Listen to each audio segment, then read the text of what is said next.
Hello and welcome. My name is Megan De Dios, and I serve the Boston College School of Theology and Ministry as Director of Continuing Education. It's wonderful to have you join us virtually for our final event in our Fall 2022 lecture series, The Global Synod, What Happens Next? Thanks to all for your participation. As part of the school's mission, we offer an array of enrichment opportunities to foster Christian faith and promote lifelong learning. We do this with on-campus presentations, as well as online courses, webinars, videos, and other resources for personal enrichment and professional development. Our spring 2023 STM online Grassroots courses are now enrolling. If you're interested in learning more, please visit us online to enroll for a course at bc.edu/crossroads. We will include this link in the chat. Thanks to our speakers for granting us permission to record today's webinar. As soon as the recording of today's presentation is available for viewing, likely within a month, we will notify all registered participants of the availability of the recording. At the end of the presentation, there will be an opportunity for question and answer. Please feel free to enter a question or comment into the Q&A tab at the bottom of your screen at any time during the presentation. We will aim to answer as many questions as possible. Finally, we were able to offer live closed captioning for today's webinar. Please click on the closed captioning button at the bottom of your screen to enable or disable the feature. Many thanks to Joe, graduate student here at the STM, for providing closed captioning support for us today. STM Continuing Education kicked off 2022 in January with our webinar, Why a Synod on Synodality. It's exciting and fitting that our good friends at Discerning Deacons, an international initiative to engage Catholics in the active discernment of our church about women in the diaconate, proposed we collaborate on today's webinar about the next phase of the Global Synod, the Continental phase. We are all eager to continue the conversation on the Synod, and we are excited to hear what insights our experts can share regarding this next phase. Thank you to Discerning Deacons for their partnership. If you're not already following their work, you should. You can follow them at discerningdeacons.org. This information will also be in the chat. I now invite Ellie Hidalgo, co-director of Discerning Deacons, to explain how the Spanish interpretation of this webinar works and to offer an opening prayer. And so we will begin with an opening prayer. I will be praying with the Synod prayer for the month of December. And I invite you to center yourselves, come into the present moment, and join me in prayer. In the name of the Father, and the Son, and the Holy Spirit. Good Father, thanks for this season of grace.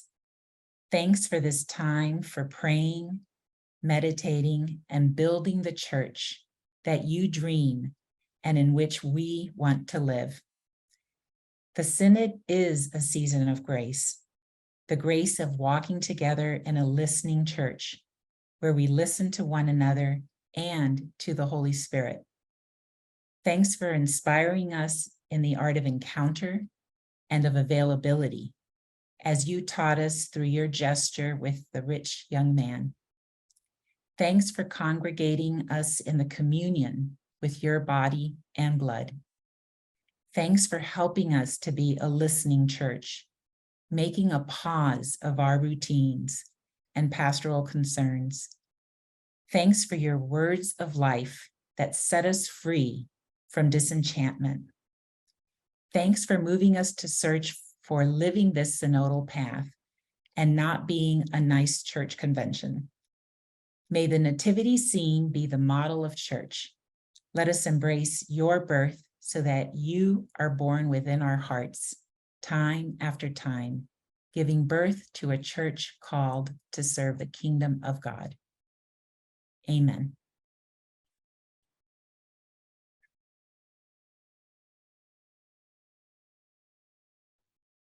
Thank you so much, Ellie. It is now my pleasure to introduce our panelists for this evening's webinar. Rafael Luciani is a lay Venezuelan theologian appointed as an expert of the Theological Commission of the General Secretariat for the Synod of Bishops. Also, he serves as an expert of the Latin American Bishops' Council and as a member of the Theological Advisory Team of the Presidency of Latin American Confederation of Religious Men and Women. He co-coordinates the Ibero-American Theology Project and the Intercontinental Group Peter and Paul. His most recent publication is Synodality, a way of proceeding in the Church. He holds degrees of Doctor in Theology and Licentiate in Dogmatic Theology from the Pontifical Gregorian University of Rome. He has been engaged in postdoctoral research activities at the Julius Maximilians Universität in Würzburg, Germany. He has been director of the School of Theology at the Catholic University Andres Bello in Venezuela. He is a full professor at the same university and professor extraordinarius of the Ecclesiastical faculty here at Boston College School of Theology and Ministry. He teaches Ecclesiology, Latin American theology, and Second Vatican Council. Welcome and thank you for being with us, Rafael. Our second panelist, Richard Coll, is Executive Director of the Department of Justice, Peace, and Human Development for the United States Conference of Catholic Bishops. He is a graduate of Harvard College and Law School. Mr. Coll began his tenure with the USCCB in 2011, first as a foreign policy advisor for the Office of International Justice and Peace, then as the director for the Subcommittee on Catholic Home Missions. Later, he served as the director of the Office of Domestic Social Development, where he led the work of the U.S. bishops on issues of human dignity, development, and poverty. He came to the USCCB after a distinguished career in law in both Washington, D.C. and Newark, where he worked in banking and international economic policy. He is fluent in Spanish and French and brings an expertise in various policy areas. He's a parishioner of Holy Trinity Church in Washington and is a former member of the Parish Pastoral Council. Welcome, Richard. We're so glad to have you with us. Our third panelist is Maureen O'Connell. She's a professor of Christian ethics in the Department of Religion and Theology at Salle University. She holds a BA in history from St. Joseph's University and a PhD in theological ethics from Boston College. She is the author of Compassion, Loving Our Neighbor in an Age of Globalization. Her 2012 book, If These Walls Could Talk, Community Muralism and the Beauty of Justice, won the College Theology Society Book of the Year award. Her newest book, Undoing the Knots, 5 Generations of American Catholic Anti-Blackness, explores the interplay of her Catholic and racial identities across her family's history in the city of Philadelphia. She is a member of POWER, Philadelphians Organizing to Witness, Empower, and Rebuild, an interfaith coalition of more than 50 congregations committed to making Philadelphia the city of just love through faith-based community organizing, and she serves on the boards of the Cranaleith Spiritual Center, a ministry of the Religious Sisters of Mercy, and the Society for the Arts in Religious and Theological Studies. She is also a member of the President's Commission on the Legacy of Slavery at Rosemont College. Through the duration of the Global Synod on Synodality, she is serving as Director of Synod and Higher Education for Discerning Deacons. So as you can see, we have an all-star panel ready to go for us this evening. And so each will have an opportunity to present for a short amount of time, and then we will transition right to our questions. And so Rafael is going to lead us off. Welcome, Rafael. Thank you, Megan, and thank you to all that are participating and watching this webinar. I would like to start reading a speech that Francis said to his diocese in Rome as Bishop of Rome, just before he inaugurated the Synod. And I read this quote because it's very clear on what synodality is in the current state of the Church. He said, synodality is not a chapter in a treatise on ecclesiology, and even less a fad, slogan, or a new term to be used or manipulated in our meetings. Synodality expresses the nature of the Church, its form, its style, its mission.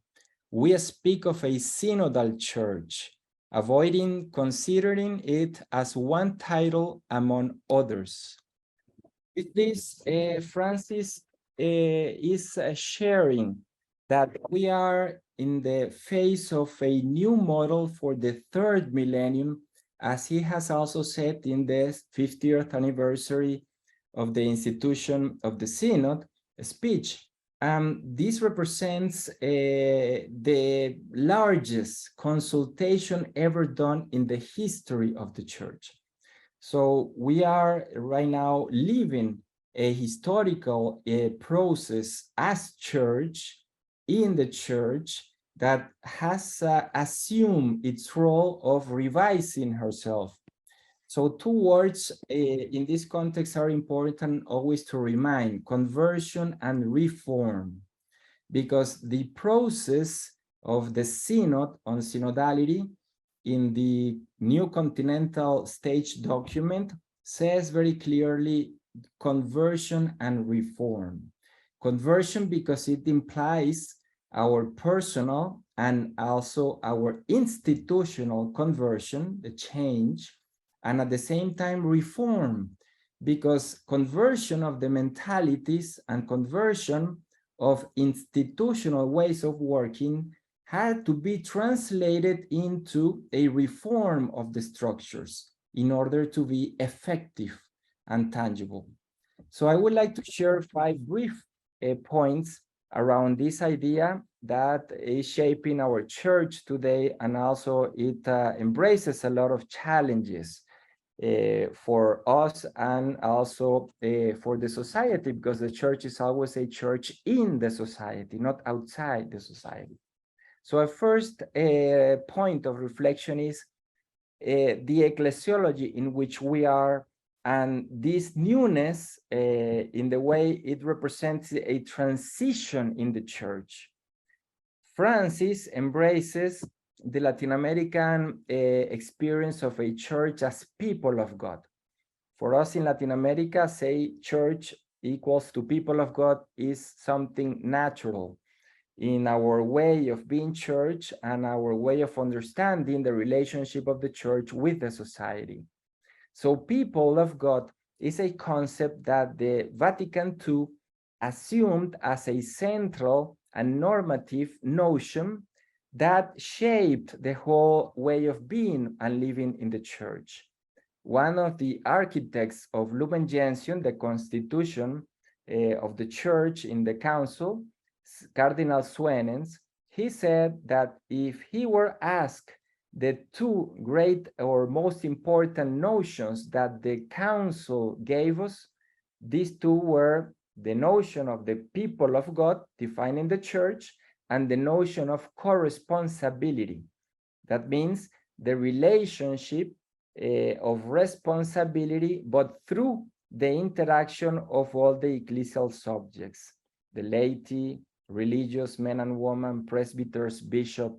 This co-responsible church means that we are equally related to each other because of baptism, and because of that, then we have the duty and also the right to engage in processes of conversion and reforming the church. So the framework of this synod is this ecclesiology, the recovery of the ecclesiology of the people of God.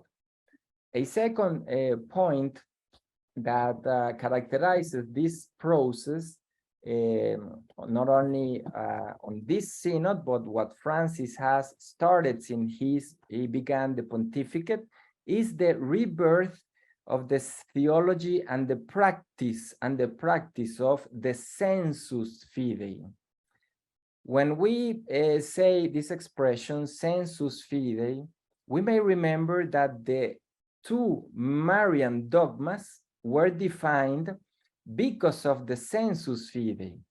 There was already the belief in all the faithful, in the whole church, of these 2 beliefs that then became dogmas, and the popes in that time simply recognized and declared that belief as dogmas for the church.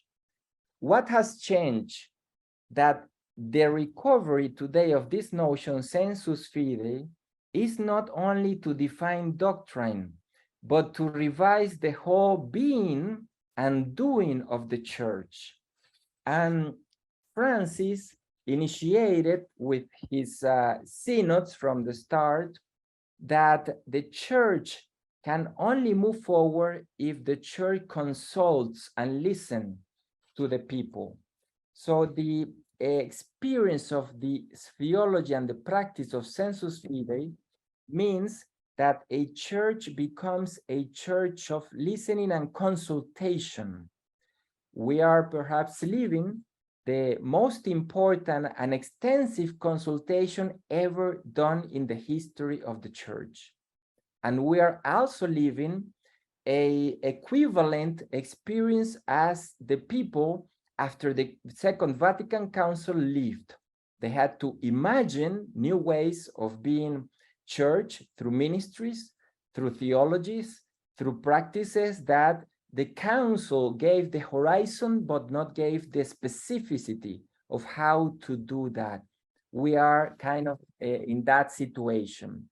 The Synod is bringing out a process that shows the needs of the church today, and we need to imagine how that church that should be a synodal church can offer herself with new ways of relating, of communicating, of doing things, and of shaping the structures.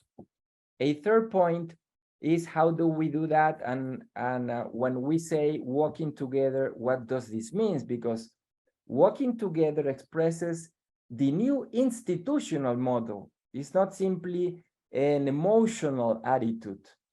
And the document that was used for the first phase, the diocesan phase, that is called the preparatory document, has two numbers where for the first time this expression of walking together is defined.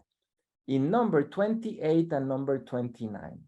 In number 28, walking together is defined as the relationships between the ecclesial subjects, laity, presbyters, religious, bishops, and also in those relationships, centering the equality that arises from baptism.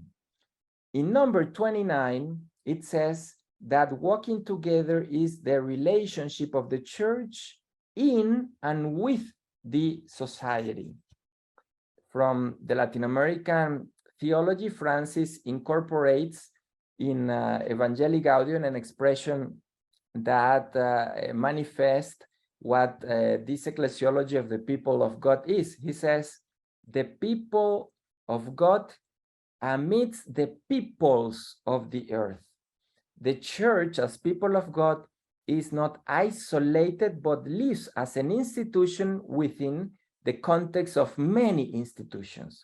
So this other meaning of walking together means that the church is not only a listening church, but a learning church, something that we have forgotten many times. If the church doesn't learn and change from the listening, then the listening becomes just a hearing, as Francis has explained repeatedly.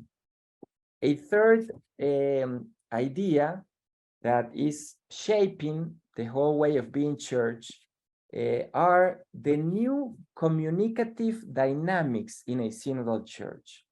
What are new communicative dynamics? Listening, for example, taking advice, consultation, dialoguing, discerning in common, not individually, in common, elaborating decisions in common. Those are new dynamics that shape the way of being church.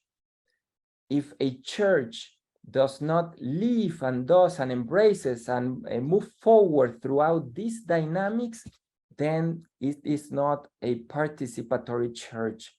And a synodal church is precisely, as I said at the beginning, a co-responsible church, which means a participatory of a church of all the faithful, not some of the faithful. In these communicative dynamics, we can see a process and we can live a process. That's why Francis says that the synod is not an event, but a process. And sometimes we are only focusing in the event because we want everything so pragmatic and we want a result from one day to another. And the logic and the hermeneutics has changed by saying we are living in a process and not simply an event of 1 month where things are discerned and decided. A process means how the whole community is said by the International Theological Commission, in a document on synodality, the whole community in the free and rich diversity of its members must be called, convoked to participate in discernment in common by praying, listening, analyzing, dialoguing, advising together. These are the communicative dynamics. A bishop with whom I was in a table, we call table working groups, he started at the beginning with one position, and the majority that we were sitting with him there were not agreeing with that. Through the process of being there all together, sitting face to face, dialoguing, we reached a consensus because we understood each one's position. That's the importance, which is not simply then listening, but also going to the dialogue, understanding argumentations, trying to see common points and building a consensus, something together. So the fifth and almost last point is listening is not simply a method, it's the way of being human, the way of being faithful in the church, is the way of being church. If everything and everyone in the church doesn't embrace this dynamic of listening, then we will be a church only considered as an autocrat church or as a pyramidal church, that everything comes from the top to down. So listening is a dynamic that puts the church in a permanent consultation and conversion process. In Venezuela, we had a plenary council, and one of the fruits was creating an institution of permanent consultation. So every couple of years, we launch a nationwide consultation about a topic. So listening became a permanent attitude of being church. And the final is this possible? Where is this occurring? Where is this happening? In the current process, we are entering in what is called the Continental phase. A structure was assumed, an institution, as a model to live this phase. This institution is called Ecclesial Assembly. In Latin America, this institution was born and was created, and we had a celebration where all the faithful that gathered there participated in the discernment in common and elaboration of decisions, and only 20% were bishops, only 20%. 80% were from the different states of life and even popular movements which usually are not Catholics, and they participated with the rest as equals in the elaborating of decisions. We then wrote and just published this document that recovers all the process and the pastoral orientations, and now we are in the stage of the reception of that, how to put that into practice. So there are structures working right now as a synodal church, and this phase wants now that the whole church embraces also new institutions that could bring alive this notion of a synodal church. Thank you. Thank you so much, Rafael. I now invite Richard to offer his remarks. Yes, thank you very much, Megan, and thank you to the organizers of this webinar for the opportunity to be with you here this evening, and thanks to all of you who are listening. We're very grateful for your interest, your commitment, and your devotion to this process. It's a great joy to be able to share this very powerful moment in the history of the church with all of you, and to learn from all of you in that context. Wanted to start just by describing some of the ways in which we have been working with the Synod Secretariat in Rome to try to implement the Continental stage that Rafael was referencing. And as we all know, we start with the document for the Continental stage, which was made available in late October of this year. And we've been graced by having the opportunity to consult with Synod Secretariat staff who've been very gracious in their advice and in their judgments as to various processes that could be followed. You'll see that it starts out by saying that this is, in fact, the North American Continental stage that we're talking about, just as a very fundamental starting point, and I'm sure many of you are aware of this.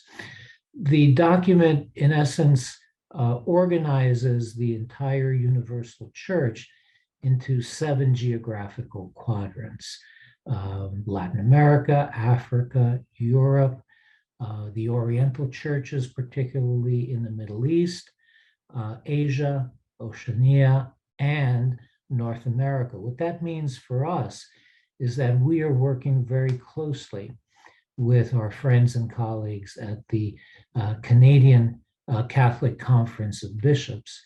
And this proposal, this structure, this methodology reflects, of course, our partnership with them, as well as the input of the Synod Secretariat staff. So you see before you in this first slide the basic structure.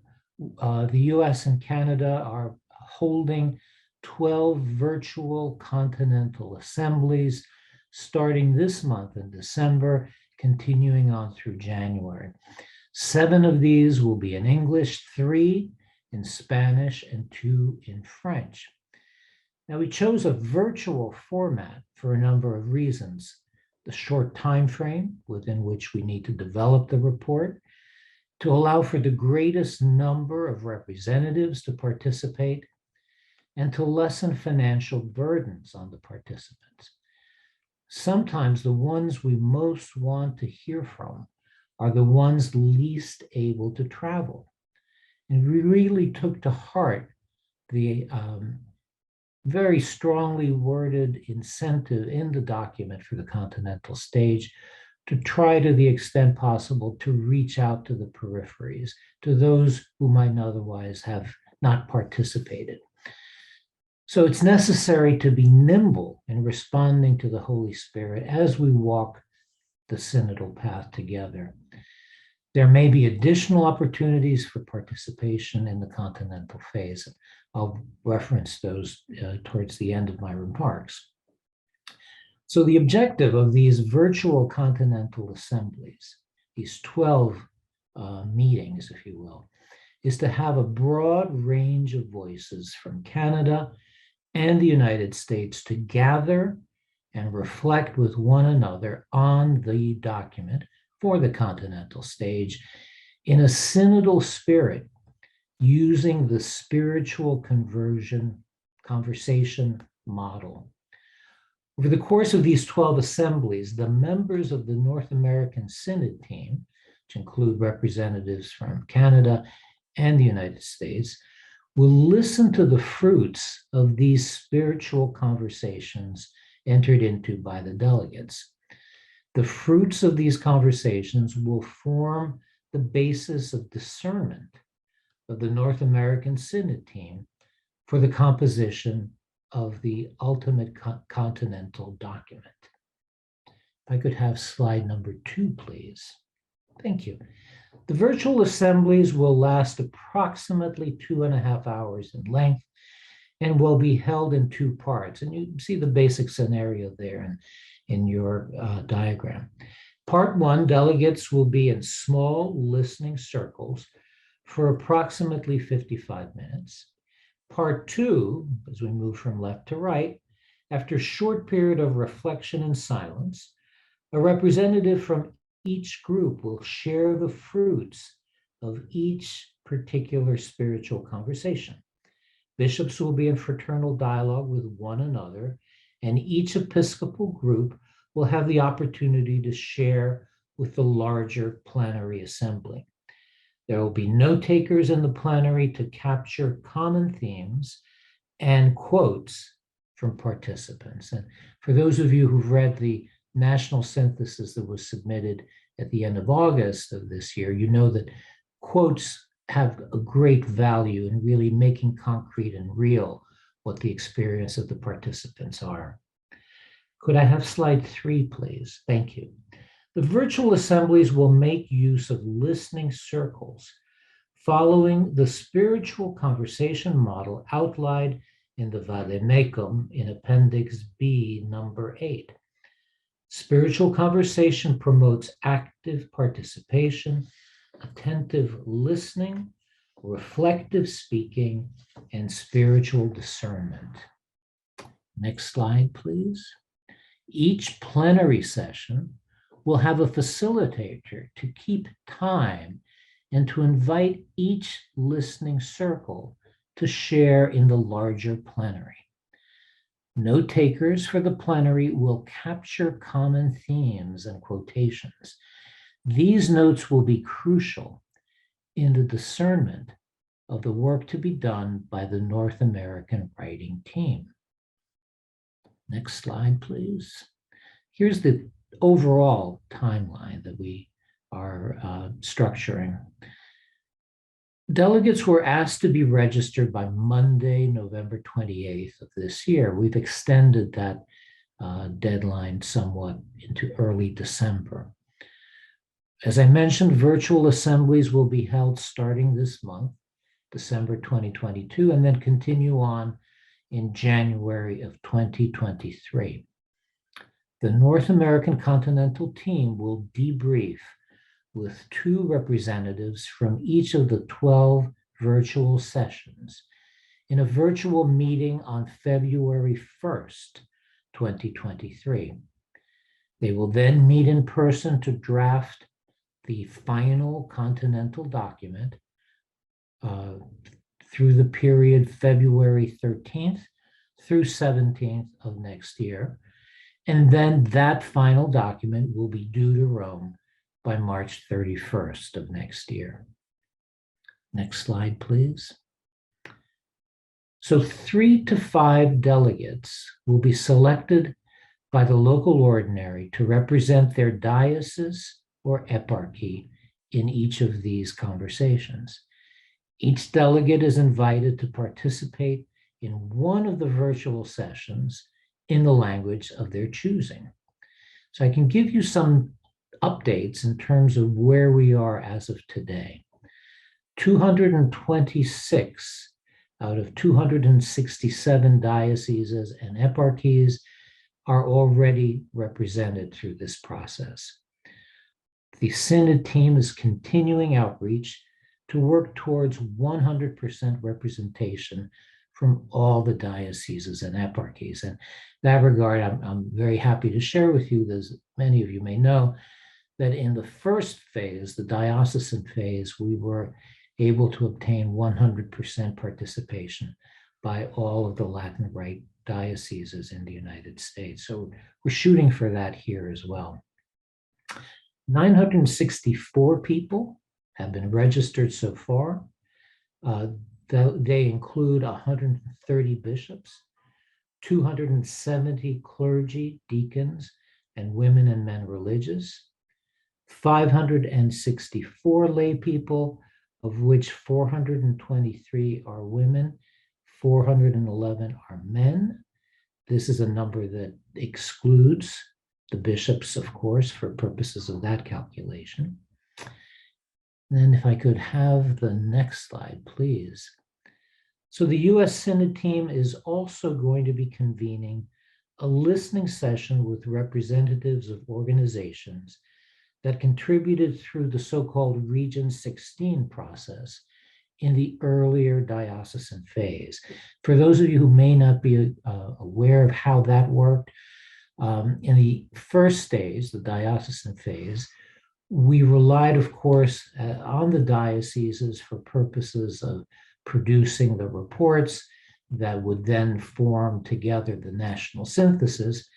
But we also structured what we called a Region 16, which was a region over and above the established regions of Latin and Eastern Rite dioceses in the United States, that Region 16 constituted representatives from groups that chose to offer their views through that methodology rather than through the diocesan structure.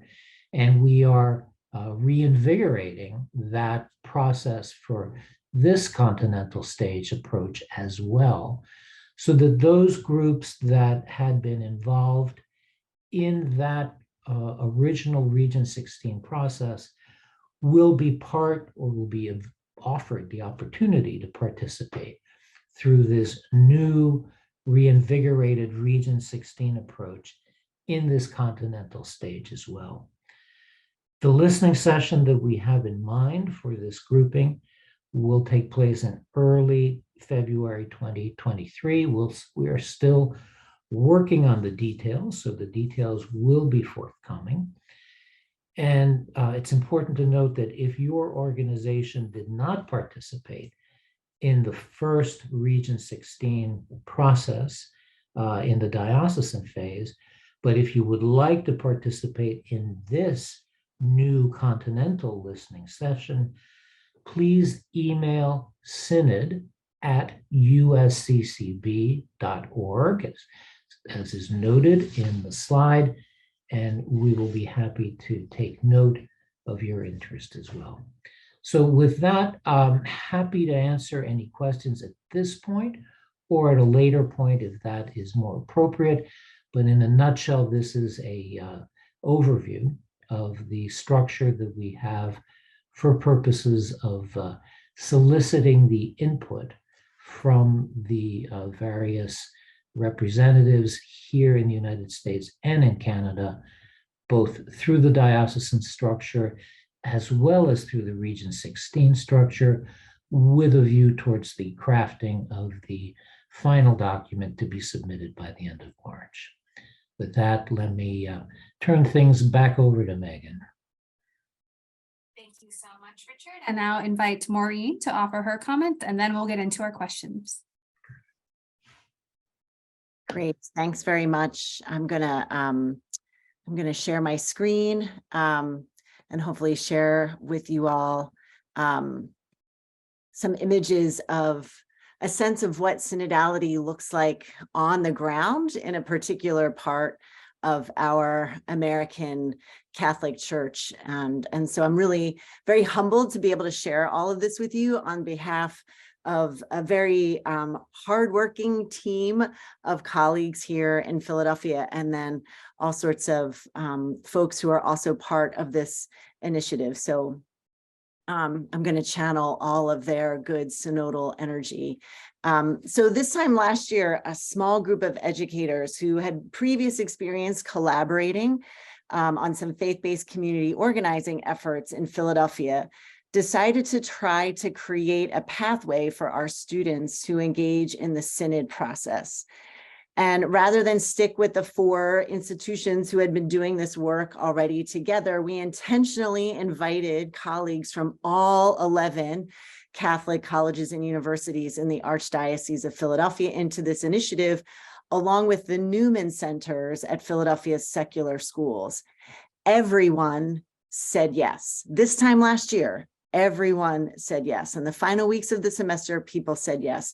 We were unsure of what the Archdiocese was planning in general in terms of the synod, not to mention for college students. So we followed some good advice from one of the VPs for mission at our institutions and invited the Vicar of Education, Father Stephen DeLacy, into the process right from the start. And in what we now can recognize as synodal energy, he and members of his team, including Archbishop Nelson Perez, were on board. So we also sought the counsel of the U.S. Bishops' Conference's Synod team, so folks on Richard's team. We consulted with them to ensure that we had the right points of emphasis in our process. Rafael talked about synodality as a process. We wanted to make sure that we were engaging in the right process. In the end, the process is the product, as I heard somebody recently put it.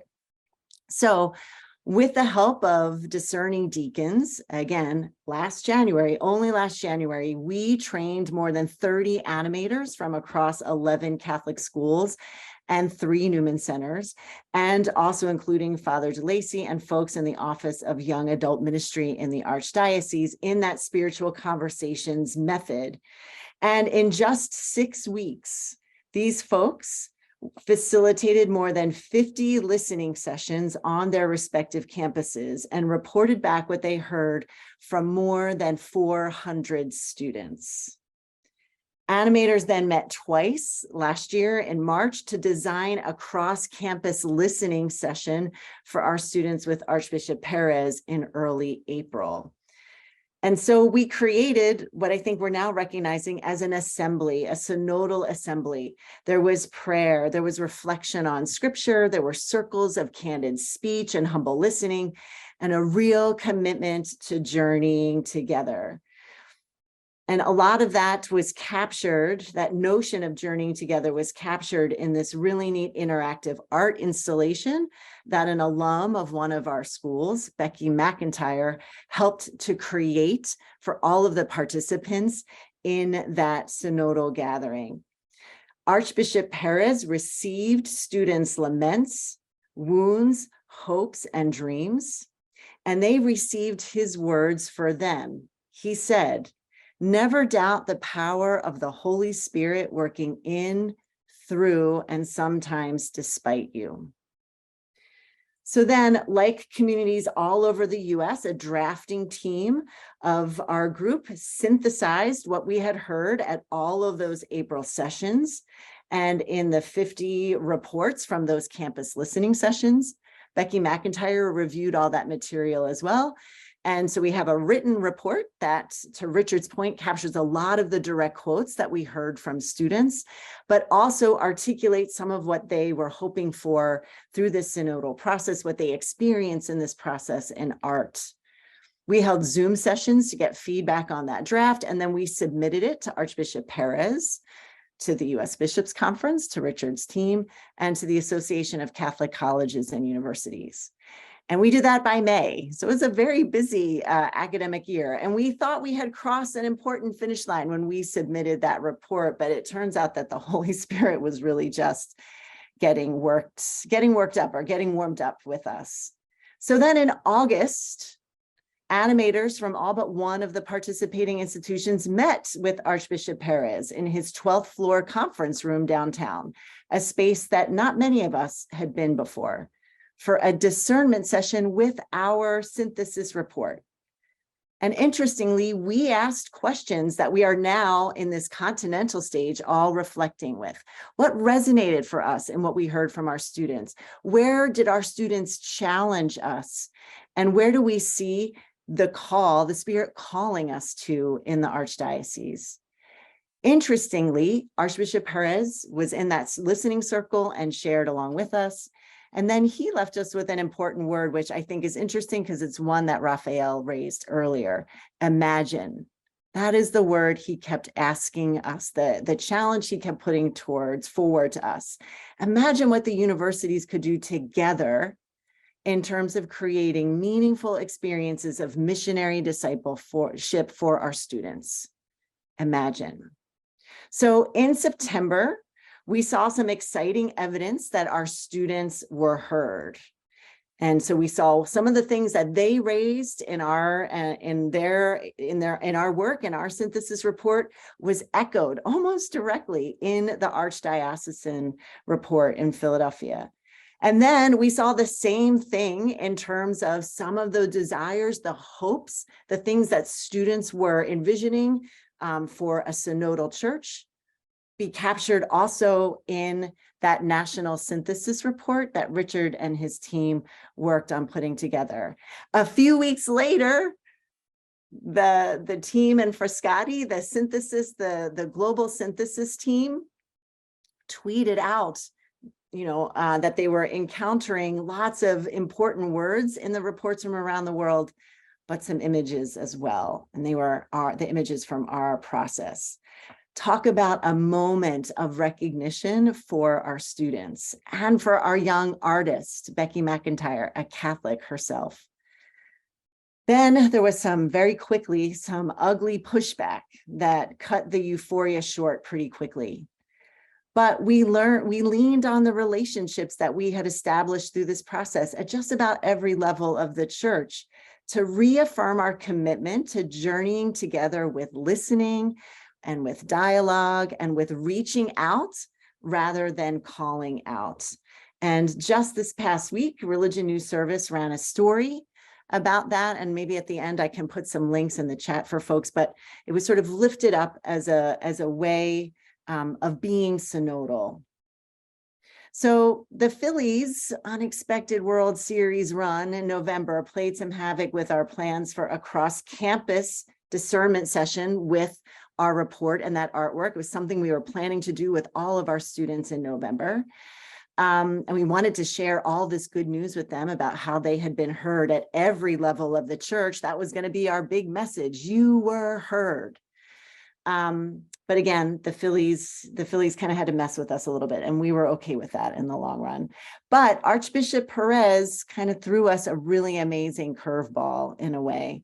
Apologies for all the impromptu baseball analogies, but he indicated that he wanted our group to identify 2 students to be part of the delegation from Philadelphia going to the Continental Assembly.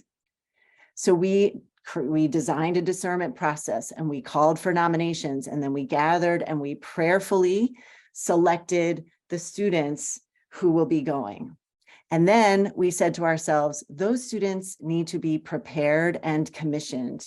So just this past Monday, we were able to gather animators and student leaders from each institution, and just about everybody was there, but it's finals week. I'm sure these students think that we are completely insensitive to the rhythm of their lives. But again, I'm going to blame the Phillies on that. But we brought them together because we wanted to have a discernment session with leaders from these campuses.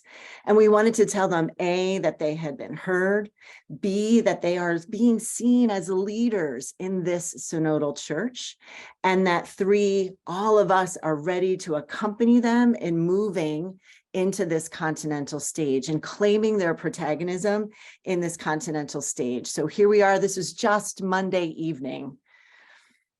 So our leadership team, which now includes students, which I think again speaks to this idea of imagine and reform and walk together, is now designing a discernment gathering for late January. Again, we want to invite more students than those we've already engaged. We want to discern with all of our students that report, and we want to prepare Julia and Alyssa so that we can commission them to be delegates on behalf of their peers. And it's our hope that Archbishop Perez is going to be able to attend. We're hoping that others in the Philadelphia delegation will attend. We're hoping that this is going to be the way that we continue to grow in our protagonism here. So I want to just share a couple very quickly, some of the fruits of what we are noticing here in SHEEP, synodality in Catholic higher education in the Archdiocese of Philadelphia. So we have established new relationships across our institutions at the grassroots or the boots on the ground level, as opposed to like the C-suite or the grass top places where sometimes those institutional connections happen. This is happening on the ground with an orientation towards students. We are now collaborating with each other. We are talking about grant possibilities.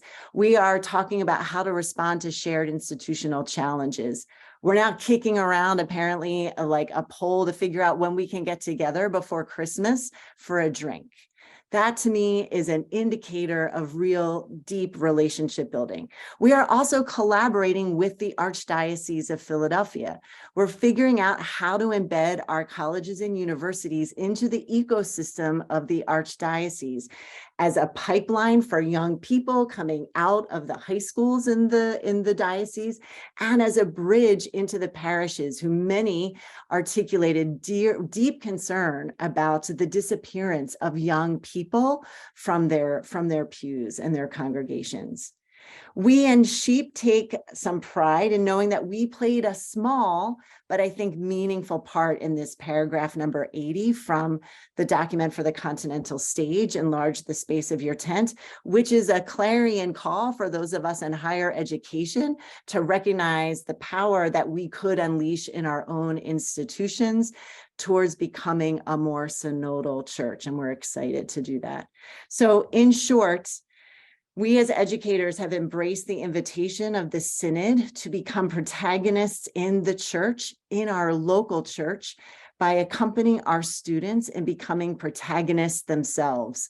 The animators have awakened in some ways to our own protagonism, even as we accompany our students. The Synod has only enlarged the space in our tent in the Archdiocese of Philadelphia, rekindling connections that had died out, sparking new ones, and pulling everyone forward through this deeply relational and, dare I say, fun synodal process.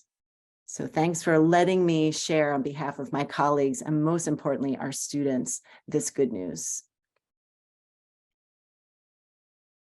Thank you so much, Rafael and Richard and Maureen, for your excellent presentations and the variety of the presentations. I think we've learned a lot from listening to each of you. And prior to this webinar, as people were registering, there was lots of questions coming in, and there's more questions coming in now, which people are welcome to put in the chat. So we'll try to answer some of those in the next 15 minutes. And so I want to encourage people that if you want, you can put your questions in the chat in English or Spanish. Pueden hacer preguntas en español también en el chat. And if I could invite Boston College to, one of the things people have asked for is the link to the working document of the Continental stage that's called Enlarge the Space of Your Tent. So if the link to that document could be put up, please. And also the US National Synthesis for the Synod, if that one could also be shared. So Maureen, what happened in Philadelphia is just extraordinary. I think so many people in many dioceses around the country would hope that something like that would similarly happen. And so my first question, Richard, is actually towards you, because some of the comments have shared that not every diocese has been as robust as maybe Philadelphia's. And some people are just learning about the Synod now, or there's different groups on the margins that maybe didn't get to participate as much. I'm hearing from religious communities or people with disabilities or ethnic minorities or immigrant ministries, marginalized people. And so part of the question is, how do we enlarge the space of our tent now during the Continental stage? And will the delegates who have been chosen, will they be encouraged to do some listening to folks? How are they going to be prepared for the virtual sessions that they'll be attending? And will they be encouraged to keep on listening to people in their local diocese as they prepare? So maybe you could share some of that. Sure, absolutely. And let me just start out by congratulating Maureen for that tremendous work that they're doing.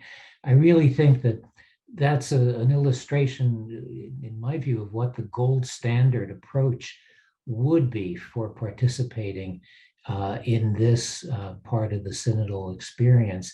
What was very compelling to me was the outreach to the archdiocesan offices. I believe you started with the appropriate rector in your judgment, then moving to the archbishop, and creating that kind of relationship, which is synodal in its own way, to try to engage, participate, and share in the very valuable and tremendously important voices that you were able to tap into. So I would say that for those who are able to emulate that approach, that there's a great deal of, I think, grace that will come from doing that. And I honestly do believe that both from hearing the discussions at the last two bishops' assemblies on synodality and the synodal process, as well as my own, work with the bishops on our synodal advisory team, about 7 or 8 bishops under the leadership of Bishop Flores, who is the chairman of our doctrine committee. I really do believe that there's a great number of bishops who do want to hear, who do want to be engaged, and who will welcome that kind of an approach. We have certainly urged to follow in the footsteps of what the document for the Continental stage urges us to do. We have certainly urged that all diocesan decisions around representatives be as diverse, be as representative, be as outward reaching towards the peripheries as possible, and that reflect itself in some of the groups that you have very wisely articulated. For those who feel that those paths, for whatever reason, are not available to them in their dioceses, we do have the Region 16 approach that I was just mentioning. Those organizations that had previously engaged in the Region 16 approach, which I think many of those organizations found that process to be helpful, they will receive information on how we can structure a listening session, as I say, likely in early February. For those organizations who didn't participate in Region 16, it's by no means too late, and please let us know through synod@usccb.org, and we will be glad to incorporate you into that process. So just to say, gold standard, working through the dioceses, Maureen has laid it out beautifully, how that can happen.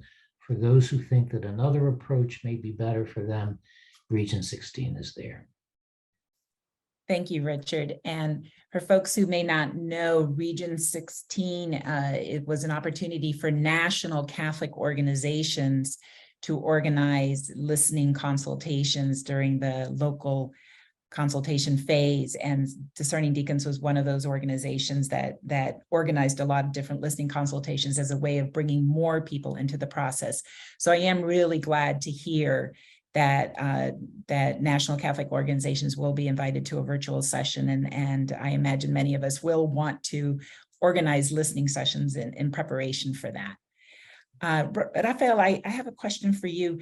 The Continental stage document, Enlarge the Space of Your Tent, it names 3 points of discernment that was raised in every continent for rethinking women's participation in the church, namely women in governance, women with adequate formation to be able to preach, and the female diaconate. So one of the questions is, what is the potential time frame for the church to make a decision on any of these 3 discernments? Are these the kinds of discernments that the bishops will be taking up when they meet in Rome, or what kind of discernments and decisions might be taken up? Yeah, that's a very important question, because it goes to the core of what this synod, not synods 20 or 30 years ago, what this synod is about, and also how it is designed. As I have said, it's a process. So decisions are not going to be taken in 1 month or in 6 months.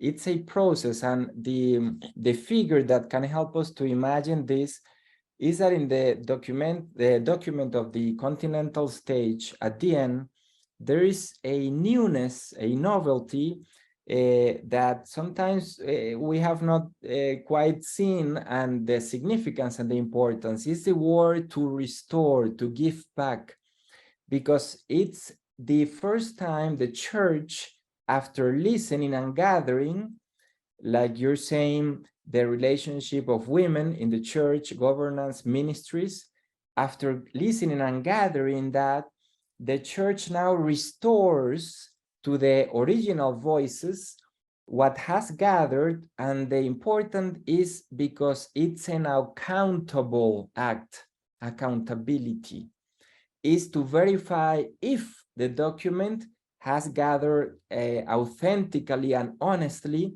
the voices that have spoken.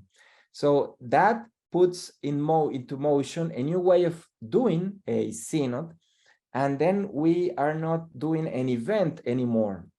That's why Pope Francis extended one more year until 2024, because he considers that the discerning should go on because it's a circularity. All of us have spoken. It is gathered in the document. It goes back to the local churches. Now, the local churches among them will do a discernment that will be brought to the Continental Assembly. That will go again back to Rome to produce another document. So you have this circularity. And this is something that is important also in the context of diversity. And this point, I really want to highlight it, because we may be thinking, like in former papacies, that the church is a homogeneous entity or institution, and it should be equal in any context, cultural context. That would be, again, as Pope Francis has said, a colonization of a church that imposes one culture. No? In this synod, synodality means that each culture and each local church that represents and embodies a culture may have different expectations, different petitions, different needs in terms of ministry. In the Amazon region, there is the need and the will to create a coordinator of communities because the lack, for example, of priests. So you have different needs, and this is what I would like also to bring as a discerning point. Not think my own locality as the locality that says what every local church in the world should do. An ecclesiology of local churches ask what is in my local church needed in order to move forward as church. So we are kind of moving from an homogenized church to a church of diversity in theologies, in liturgies, in ways of being, in ministries as well. Thank you. Thank you, Rafael. So it sounds like from what you're saying that we could imagine in the future that some Episcopal conferences could be making some decisions, sort of like what you shared with the ecclesial assembly that now exists in Latin America and in the Amazon, that we could have different forms of church being structured. Exactly. And I put the example of my country. Here in Venezuela, we have this permanent consultation organism. And the last consultation that ended last year was about the parish, reform of the parish was the consultation. And the model, to put an example, in my diocese, the model of parishes now is not centered on the priest and in a building. It's centered on many communities with local leaders. And these local leaders identify the needs of these small regions or small communities, and the parish just becomes the center where all these communities in their diversity meet and then plan the pastoral actions to be done. But it's a decentralized model of parish, and that comes from a consultation process that was done nationwide. No? So there is hope if we see that things are happening, not simply what can happen in 2 or 3 years. There are many things happening now.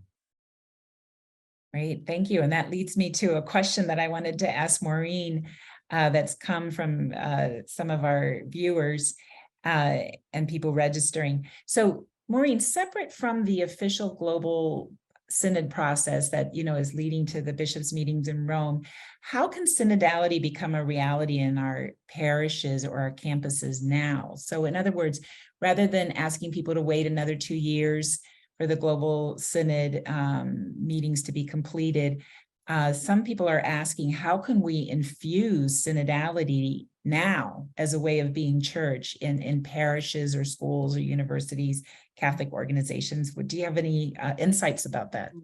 Mm. Thanks, Ellie. A good question, and good that it came from the people, so to speak, who had registered. So I think one of the things that we keep reminding ourselves in our process in Philadelphia is that this is a process that we're hoping to continue and to grow into, so that, yes, we want to make sure that we're contributing in some ways to the formal processes that are unfolding, but we're creating these experiences for ourselves as church. We are trying to not have it be an event or something, some hoops that we have to jump through, but really just a way of trying to be church together. So at the level of the university, I can share one example. One of our participating institutions is getting ready to design a mural that I think is intended to sort of reflect the identity of that institution.